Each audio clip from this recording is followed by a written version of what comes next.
If you're watching this video, you have probably been watching the previous videos of this series dedicated to breaking down the creative process of an artist when creating a new work. I previously explained how I went from an initial idea to a brainstorm, to a technical drawing of a sculpture, and then back to the brainstorm. In short, I want to create a sculpture that represents both grand narratives of the universe, what I call macrocosmic graphics, and personal universes, what I call microcosmic graphics.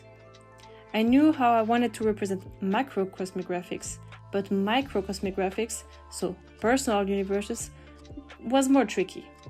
So I found a symbol to represent them, and that symbol is the pachinko, which is a Japanese gambling machine that has a very specific aesthetic that reminds me of maps of the universe. Beyond the look of these machines, there are other interesting links one can make between these machines and what our contemporary personal universes tend to be inhabited with, and I covered all of this in the previous video. Now I'm finally satisfied with my research and the ideas I came up with, so it's time to translate all of this into a prototype of a sculpture. So the sculpture should represent both macro and microcosmic graphics. I've known for a while how to represent macrocosmic graphics, but now it's time to find a way to add the microcosmic graphics via the pachinko aesthetic and to dive into the prototyping of the sculpture. Okay, so we have new ingredients in the mix for our sculpture.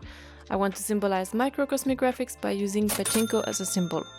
So since I'm adding this new layer of personal universes, I decided to split the original drawing into two, having a back layer that represents macrocosmic graphics and a front layer that represents microcosmic graphics. Also, what I want to highlight is the gap between macro and microcosmic graphics. So it made even more sense to create a gap between the two groups of plexiglass sheets. I also wanted to represent how macrocosmic graphics seems inaccessible and impossible to influence, while microcosmic graphics are the one can impact. Therefore, I decided that the back plate, aka the macrocosmic graphics, should be fixed, while the front plate, aka the microcosmic graphics, should be able to rotate when interacted with. And finally, I wanted to inject some pachinko elements, so I decided to insert some small balls. Okay, so now it's the time to create the prototype of the sculpture. So how are we going to hang this sculpture? How are we going to make it work? So far in this video, all you've seen is these circles with like some sort of pattern on them, right? So now imagine if you flip them on the side, then all you have is like basically that surface to work with. And remember that we have a back layer that has to be fixed and then a front layer that has to be able to move.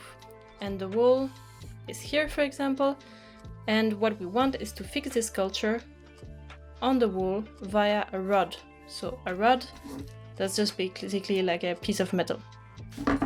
So to fix the back plate, it's relatively easy. You just need to sandwich the plexiglass sheet with nuts on the rod. Now, when it comes to the front plate, it's a bit more of a challenge because we need it to be able to rotate, right? When you pull it. So in order to do that, what you need is a piece called a ball bearing. A ball bearing looks like this, and it's basically a piece of metal that turns very smoothly. So there are two challenges with this. The first one is that how am I going to fix the rod? Because right now it can move back and forth, right? And we don't want that, we just want it to be fixed on the rod, else the sculpture could just like slide off and fall. So that's the first challenge. And then the other challenge is that the plexiglass sheets are going to fit around this part here.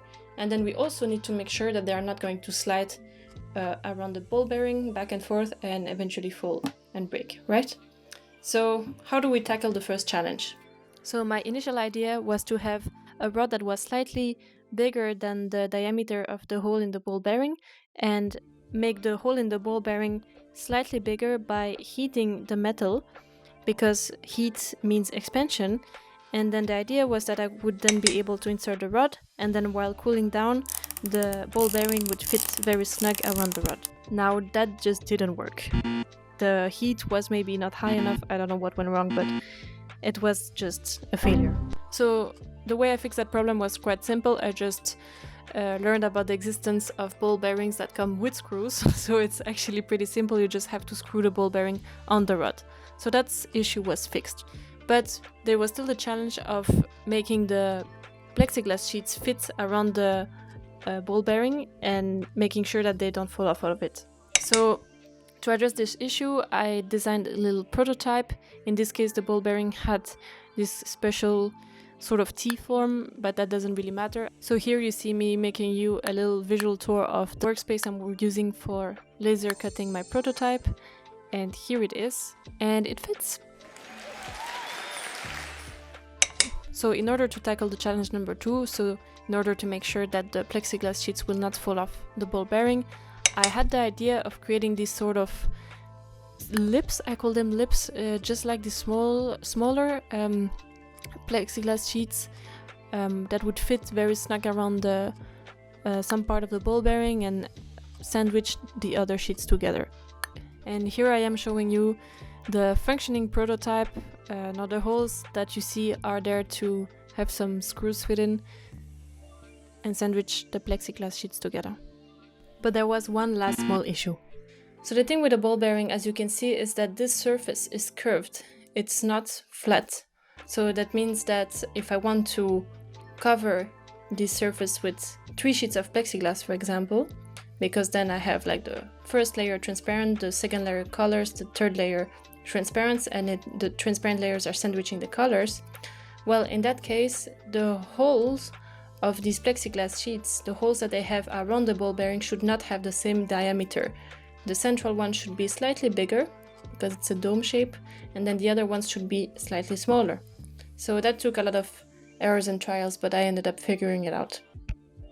So since I managed to fix all these issues, I am now ready to move on from the prototype to the construction of the final sculpture.